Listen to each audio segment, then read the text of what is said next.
In this particular lesson, uh, section 7 of chapter 1,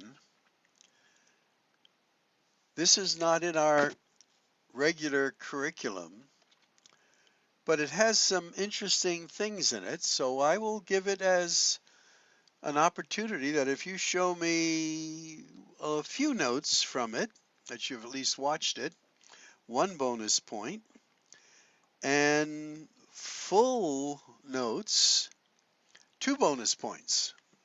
So that'll help with your participation grade a little bit, and it's a little bit of extra work you're putting in, and I'm going to pay you for it. So, introduction to problem solving and models. Now, we do a lot of problem solving later in the course, but again, this background I think would be very helpful for that. So we're going to take a look at the 5-step strategy, translating algebraic expressions from English into algebra, problem solving where we're going to do some equations, and the concept of mathematical models. Now, what are the 5 steps? Well, these are applications. That is, they're going to be word problems. They're going to be in English. You have to read the English, and you do so by carefully reading it, maybe 2, 3, 4 times even, until you really know what they're asking you. And then you're going to take the English and translate it into algebra. Then we're going to solve the algebraic equations by doing the steps we did in the previous section. Then as we get an answer, we say, does this answer make sense? Is it a reasonable answer? And in some cases, you're going to get an answer not so much now, but later, where it's not reasonable. For instance, if you have a distance and they say the distance is -2 meters, well, you can't have that. So that's not reasonable. So you reject that answer. It's just the math grinds it out. But there would be one that's positive. That's the answer you would use. And then you state your answer statement. What are they asking? Well, what are the numbers? Well, the numbers are 5 and 7. And again, that you want it to fit into what the question has asked you to solve for. So here are some more points. Read the problem carefully. Try to visualize the problem. I always suggest making a little picture, if you can, to see what's going on. Then maybe reread. Be sure you understand the important words. Now, you then want to start to list the variables. What do they want you to find? Suppose the width is what you have to find. Then you might use a W for that, or a letter appropriate to what's being asked. In some cases, a formula might help, like distance equals rate times time, and distance would stand for miles, and T for time, and rate, the letter R. Again, this is where it really is helpful if you've watched and read the textbook and watched the lessons we've put on the board. You have some notes. You may have a similar problem already done.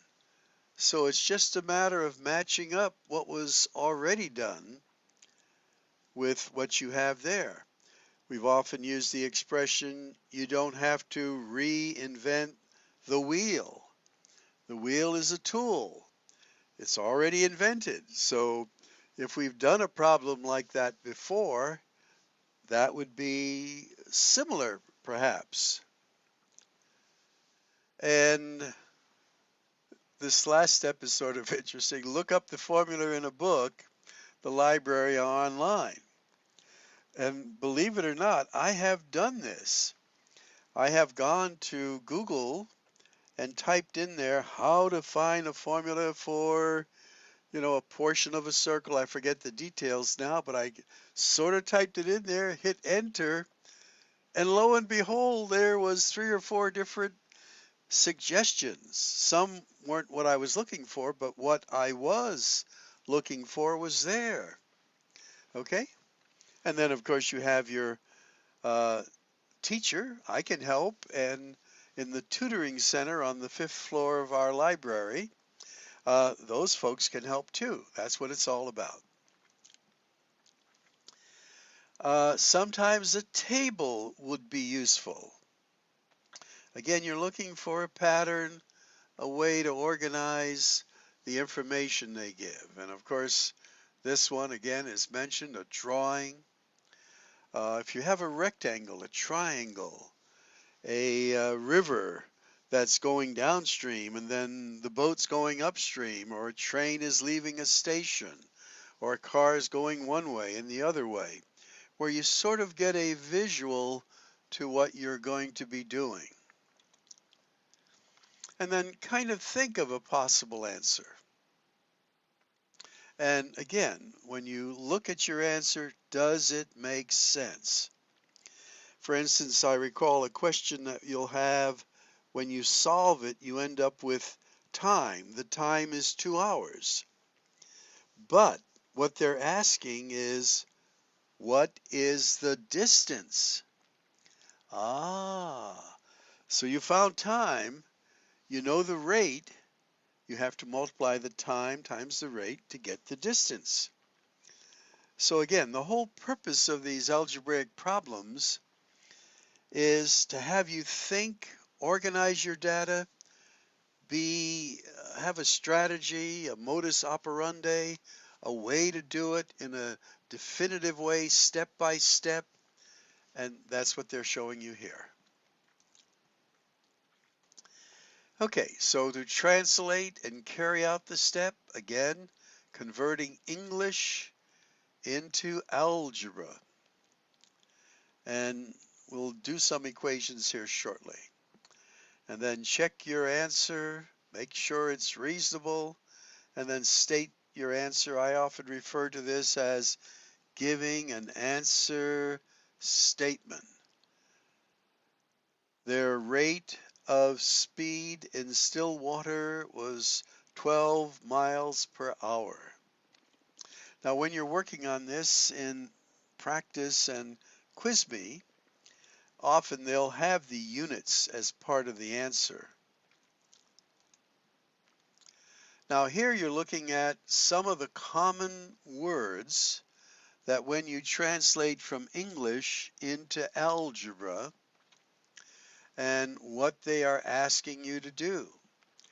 These are all words of addition, words for subtraction, multiplication, and division.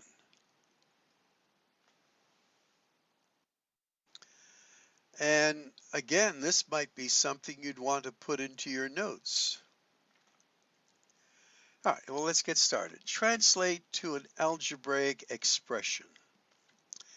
8 more than twice the product of 5 and a number. Well, can you see here 8 more? You're going to have to add 8 somewhere. And twice is 2 times something. And the word product also implies multiplication of 5 and a number. So let's see what it looks like. So here you're adding 8, 2 times the product of 5 and a number. So the use of parentheses here was very important, and that's converting from English into algebra. And we didn't know the number. We could have used the letter X here, but I like N myself.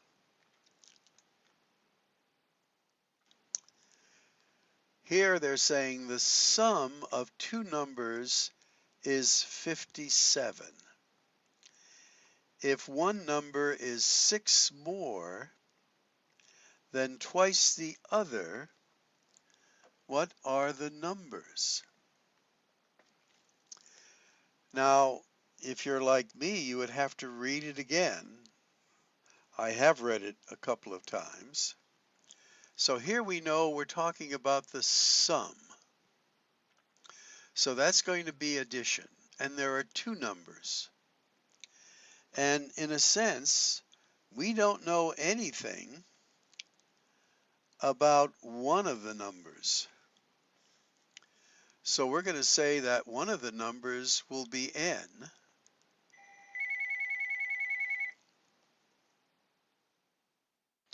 Oh, we had a phone call from my son. As you see, I'm doing this at home at my desk.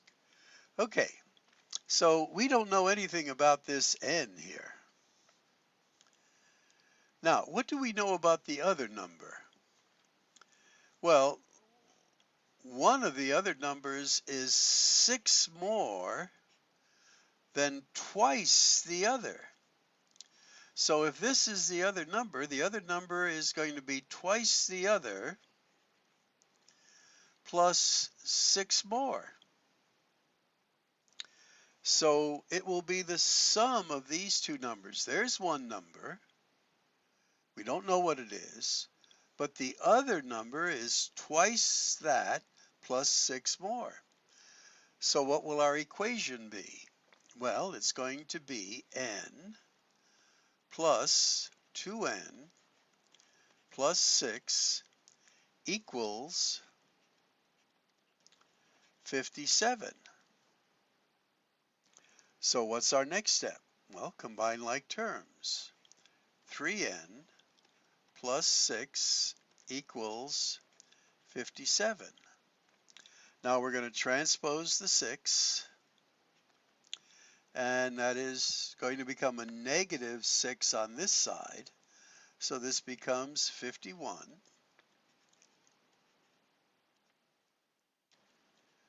And now we're going to divide both sides by 3. And we get n equals 17. And if 17 is one number, twice 17 will be 34, plus 6 will be 40. 40 and 17 is 57.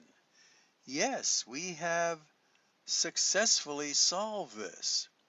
So what are the numbers?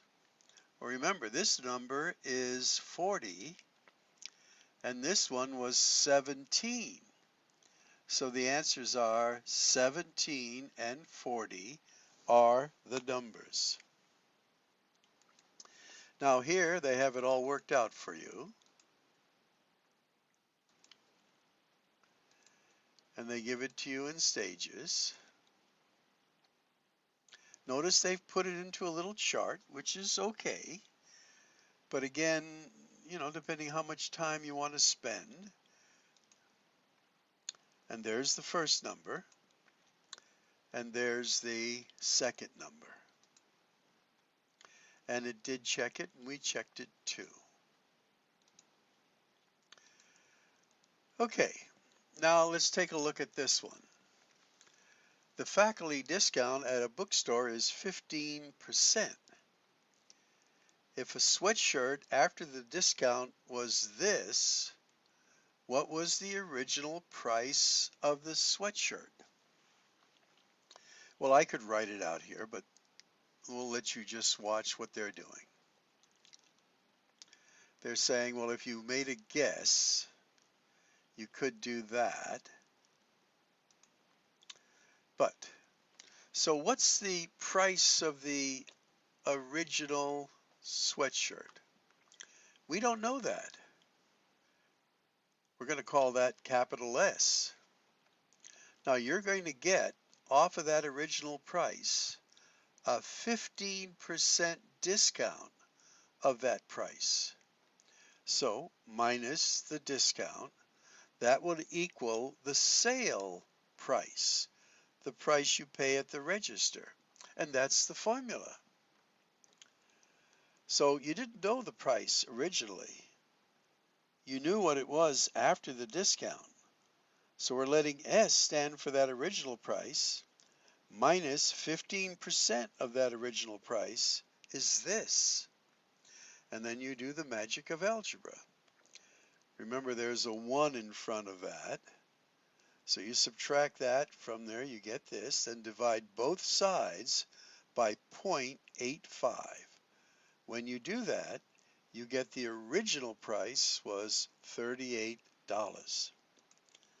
Now, I don't know if that's really true that we get a discount. I have never bought anything there, so I don't know. All right.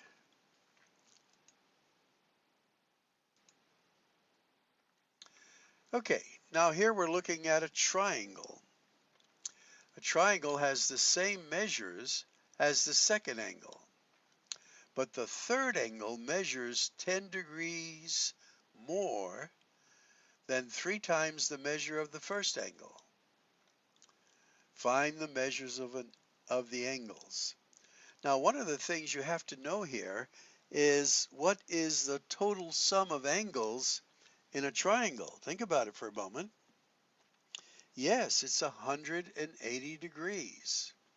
So maybe a picture would be good for this. We know the first angle, we don't know that, it's x. We know the second angle is the same, it's another x. And the third angle is 10 more than 3 times the first angle. Well, there's 3 times the first angle plus 10. So you're going to add these 3 angles together, and it equals 180. And you're going to get rid of the parentheses here, add up your x's, then you're going to transpose the positive 10 to the other side, becomes a negative 10. You're going to divide by 5. You get x equals 34. Now, is that your answer? Well, no. It's the start of the answer, but they want to know all 3 angles. So, to get that third angle, you're going to take 34, go 3 times 34, and then add 10 to it. So there's the first angle, there's the second angle, and there's your third angle. And if you add all these up, it equals 180. And how did you get there? You got there by reading the problem carefully, making a picture, translating the information you had into algebra, get an equation that seemed reasonable, solve the equation, then gave your answer statement as you identified all 3 angles. And it checks. Okay, so this one is under 20 minutes. Again, full notes, you get 2 bonus points. Just a few notes or have watched it, 1 bonus point. And good luck.